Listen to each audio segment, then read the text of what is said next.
Hey guys, welcome back to my channel. If you're new here, hey, what's up? My name is Caitlin, and today we're finally doing some book content on this channel. I did just post about my books. I guess it's like the second book video we're doing, but books other than my own. I finally finished ACOTAR. I know I'm very late to the party, but yeah. I kind of fell out of reading for a long time. Lip gloss in my hair. And these books got me back into it, which I feel like a lot of people have said, like that's kind of the consensus for a lot of people. Like, I read a lot in high school, if you can see that. Well, stop there, because, and then some down here. Anyway, I read a lot when I was like high school, young adult, but then life happened and I just kind of stopped reading for a very long time. But we're back into it. I'm super excited. I finished all of ACOTAR. I just finished Quicksilver.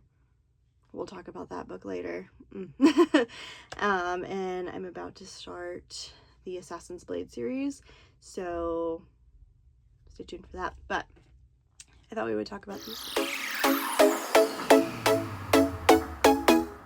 I want to kind of try to keep this spoiler free, and I'm not going to like go in super depth with each book just because, again, everyone has read these by now, but I do want to like rank them, rate them, and give a little bit of a synopsis of the overall story.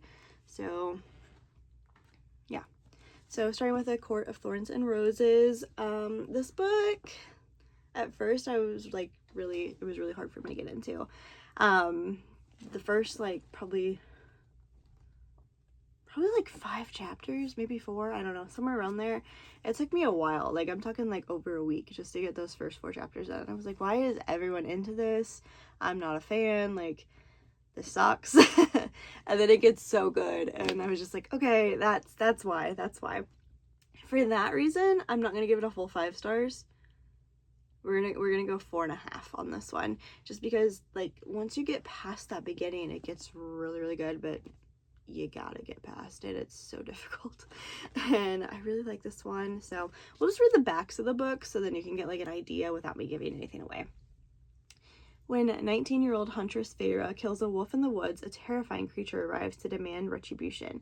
Dragged to a treacherous magical land she knows about only from legends, Feyre discovers that her captor is not truly a beast, but one of the lethal immortal fairies that once ruled her world. At least, he's not a beast all the time. As she adapts to her new home, her feelings for the fairy Tamlin transform from icy hostility into fiery passion that burns through every lie she's been told about the beautiful, dangerous world of the Fae. But something is not right in the fairy lands. An ancient, wicked shadow is growing, and Feyre must find a way to stop it, or doom Tamlin and his world forever. I always say Tomlin. It is very clearly Tamlin. I say a lot of names wrong. Like a lot. But yeah, this book is really good. It's basically like a retelling of Beauty and the Beast. So if you liked Beauty and the Beast as a kid, add some adult content and swearing and trials, then you'd probably like this one. So really good book.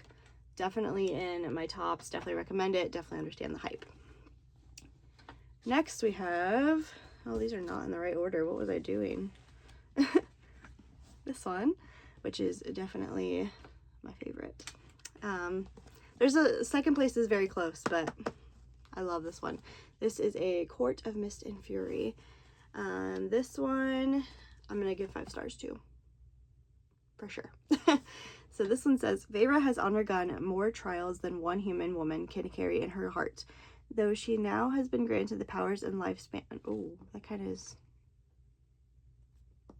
spoilers. Okay, this isn't spoiler free. I'm reading the backs of the book though. The powers and the lifespan of the High Fae. She is haunted by her time under the mountain and her terrible deeds she performed to save the lives of Tamlin and his people. As her marriage to Tamlin approaches, Feyre's hollowness and nightmares consume her.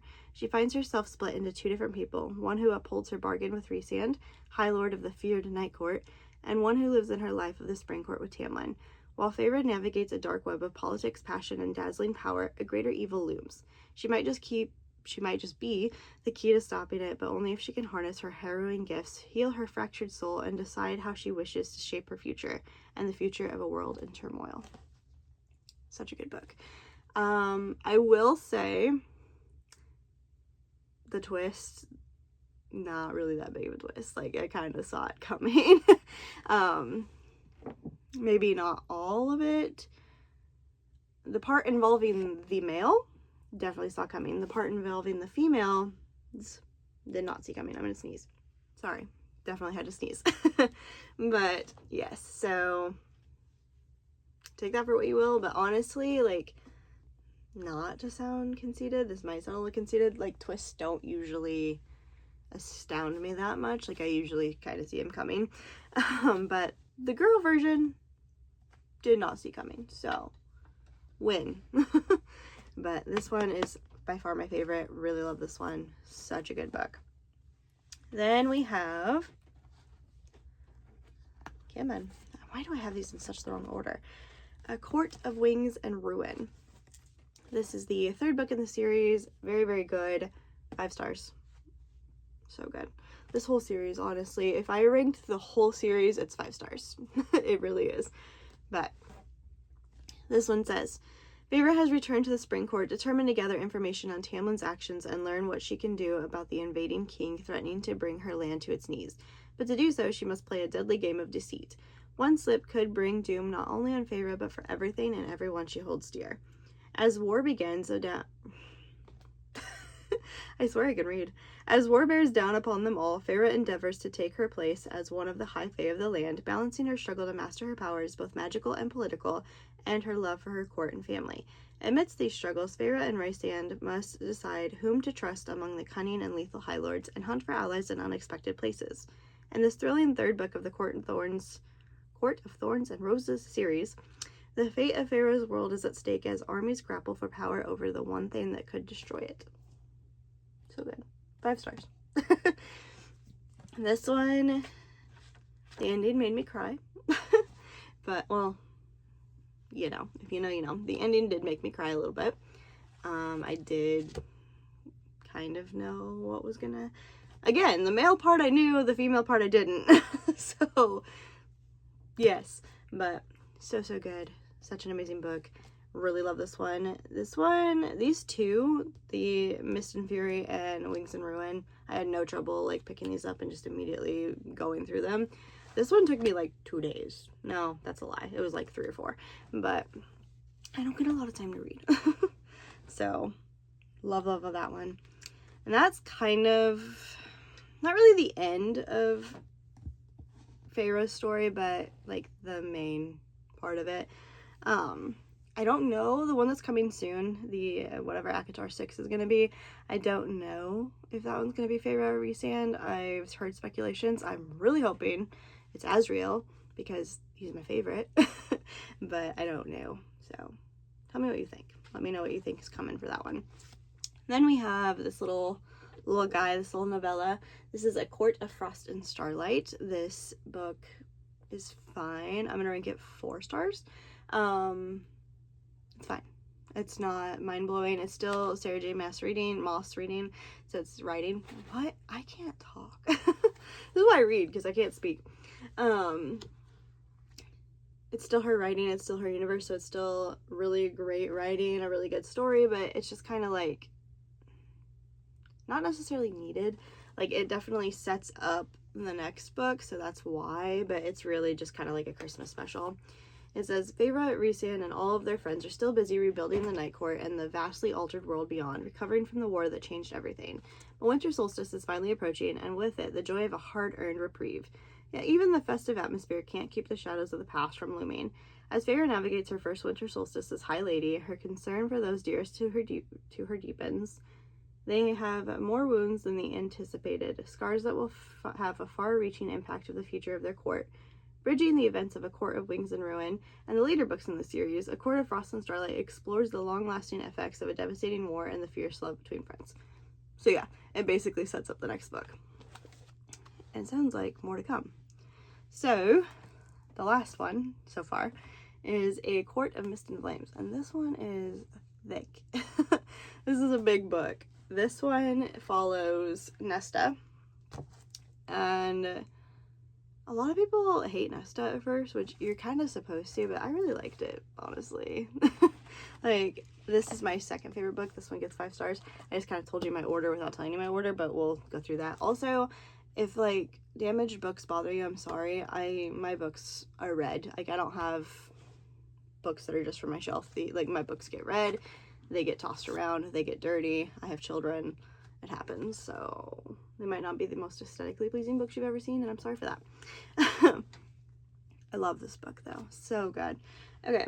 It says, Nesta Archeron has always been prickly, proud, swift to anger, and slow to forgive. And since the war, since being made Faye against her will, she struggled to forget the horrors she endured and find a place of herself within the strange and deadly night court. The person who ignites her temper more than anyone is Cassian, the battle-scarred winged warrior who is there in Nesta's every turn. But her temper isn't the only thing Cassian ignites. The fire between them is undeniable, and it only burns hotter as they are forced to work closely together. As the threat of war casts its shadow over them once again, Nesta and Cassian must battle monsters from within and without as they search for acceptance and healing in each other's arms. Super cute. So, Nesta and Cassian, I love them together. Honestly, I think I like them as a duo better than I like Feyre and Rhysand as a duo. Which is crazy. But I think I do. But, of course, Feyre and Rhysand are great together. It's, like, amazing. But I cannot wait for Azriel's story. If he doesn't get one, I'm gonna be sad.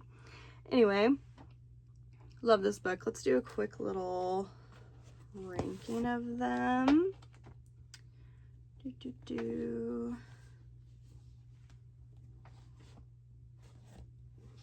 Yes, okay. So, how many books are there? 5? Yeah. So, in 5th, we have A Court of Frost and Starlight. It's not a bad book. It's just kind of, it's not what I want from this story, you know? A Court of Thorns and Roses is in 4th, which seems crazy because, like, this book starts everything, but it's hard to get into. It really is. So, she's going in 4th. 3rd place, we're going to have A Court of Wings and Ruin. Great book. Really love it. There's not really anything bad to say about it. I just like the other two more, honestly. Like, the other two have a lot more in it that I enjoy. This one, Court of Silver Flames.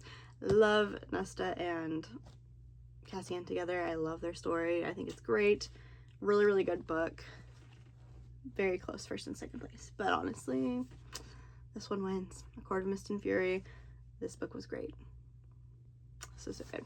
So, I will say this is like the first series that is like adult content that I've read. Like, a lot of stuff I read is like young adult, or at least was. Like I said, I haven't read in a long time. Like, I've got Hush Hush there. I've got Blue Bloods. I think that's Deep Blue back there. I've got the Evernight series. Like, that's what I read as a teenager, young adult, Hunger Games, that kind of thing. So this was like a little bit of a shock for me when I first read it, and I was like, oh, we're going detailed, okay. But I do really like it. So, great series. Tried to keep this as spoiler free as possible. So yeah, the backs kind of gave a lot away though, so sorry about that. I will put that in the title. But let me know what you guys think of the series, what you guys want to hear about next. Do you want me to do a video on Quicksilver? Because I love Quicksilver. But yeah,